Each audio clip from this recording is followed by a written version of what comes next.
Picture this. You are 10 years old, sitting on the cool stone tiles of your family's courtyard in ancient Rome. Your dolls are arranged carefully beside you, their painted faces frozen in permanent smiles. The morning sun slips between tall marble columns, warming the ground beneath your feet. Nearby, your mother hums softly as she weaves, her fingers moving with practiced ease. Your father speaks with visiting clients, discussing trade and politics in calm, confident tones. This is your world. Safe. Predictable. Ordinary. Then the horns sound. Their echo cuts through the neighborhood like a blade. Ceremonial horns. Everyone knows what they mean. Your mother freezes mid-motion. Your father's voice falters. Servants stop what they are doing. The Pontifex Maximus has arrived. You don't understand why your mother pulls you closer, wrapping her robes tightly around you as if fabric could make you invisible. You peek out anyway, curiosity stronger than fear. The highest priest in Rome steps forward, surrounded by attendants. His eyes move slowly across the gathered children, not with kindness, not with joy, but with cold evaluation. When his gaze lands on you, the world seems to stop breathing. He raises his staff and speaks words you don't yet understand, but will never escape. This one serves Vesta. Your mother collapses, sobbing uncontrollably. Your father does not move. He knows that refusal is not an option. To resist would mean death, not just for you, but for your entire family. You are confused. Everyone is crying, yet you've been chosen for what Rome calls the highest honor a girl can receive. What you don't realize is that your childhood has just ended forever. You have been sentenced to 30 years of sacred terror, followed by punishments so calculated and cruel that death would eventually feel like mercy. The Roman state claimed that selecting a Vestal virgin was a divine honor. In reality, it was a kidnapping sanctioned by law and disguised as religious devotion. Girls between 6 and 10 years old were taken from their families under strict requirements. Both parents had to be alive. The child had to be born to Roman citizens, physically flawless, and the product of a legally valid marriage.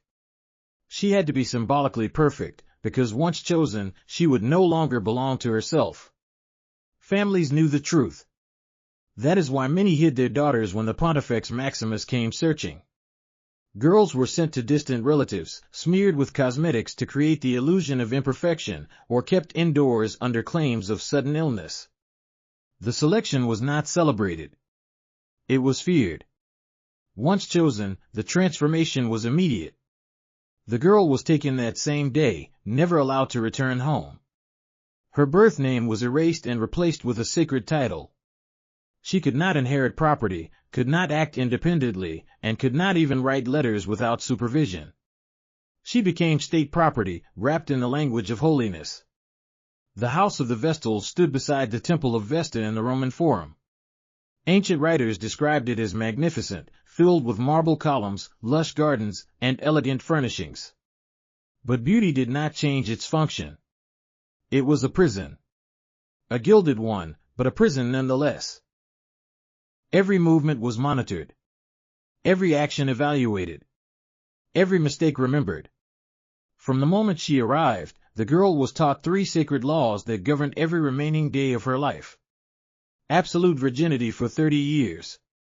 Total obedience to religious authority. And constant guardianship of the sacred flame, believed to sustain Rome itself. These were not symbolic rules. They were enforced through punishments so severe that even Rome's brutal executions seemed merciful by comparison. The child learned quickly that her body no longer belonged to her. It belonged to the state. And because she was considered holy, she could not be punished like an ordinary criminal. Rome had devised special methods that preserved her sanctity while annihilating her humanity. Ancient sources describe new Vestals crying for months after their selection, refusing food, begging to go home. Senior Vestals would tell them resistance was pointless. The goddess had chosen them. Their suffering was sacred. What they meant was simpler and far more terrifying. You belong to us now. Psychological conditioning was relentless. A Vestal's worth depended entirely on flawless performance. Fear was constant, invisible, and omnipresent. Any lapse could trigger punishment designed to make her long for death, while ensuring death was never granted. The first and most common punishment came if the sacred flame ever went out. The fire represented Rome's divine protection. Its extinction was treated as treason. When it happened, investigations began immediately. Vestals were interrogated in isolation, deprived of sleep and food until someone confessed to negligence. Confession was inevitable. Innocence was irrelevant. The punishment was called verberatio. It took place in absolute darkness, deep within the temple complex. The condemned Vestal was stripped and bound to a wooden frame. The Pontifex Maximus himself administered the beating with consecrated rods. The ritual was precise. She could not scream. Her voice was sacred. A gag muffled her agony. She could not bleed openly. Her blood was holy. The rods were designed to inflict internal damage without breaking the skin. Some Vestals died days later from internal injuries. Official records listed these deaths as sudden illness or divine displeasure. Never punishment. The terror extended beyond the physical. Vestals never knew when inspections would occur. A stray draft, a moment of fatigue, or sabotage could extinguish the flame. Responsibility always fell on them. Punishment was unavoidable. Some historians believe the flame was occasionally extinguished deliberately for political reasons, using religion as cover for torture. Recovery was slow by design. Temple physicians were instructed to provide minimal care, ensuring prolonged pain. Vestals were reminded daily that their suffering was deserved.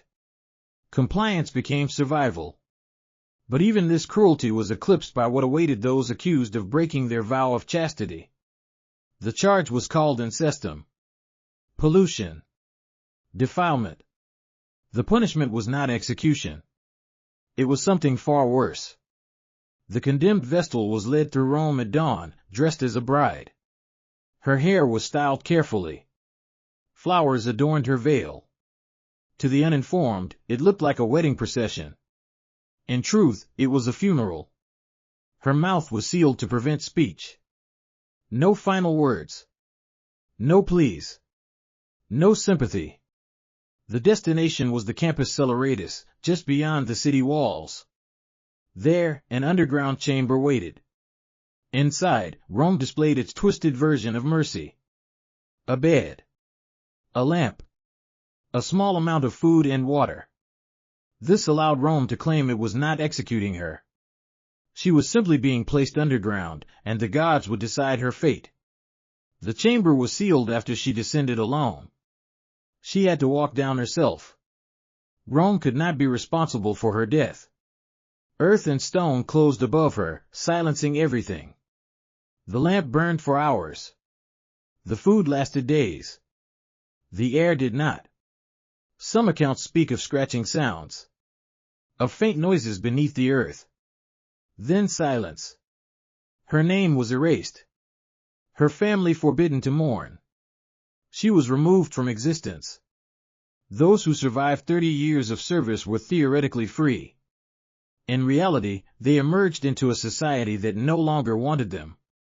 Too old to marry. Too sacred to touch. Feared rather than honored. Many lived alone, impoverished, haunted by trauma modern psychology would recognize as severe PTSD. Some tried to reintegrate. Others withdrew entirely. A few were drawn back into temple service, becoming part of the system that had destroyed them. The promise of freedom was the final cruelty. The Vestal Virgin system was not an accident of history. It was a deliberate program of control.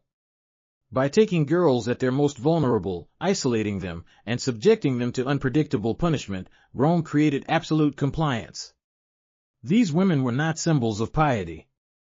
They were human beings who suffered unimaginable terror in service to an empire that valued obedience over humanity.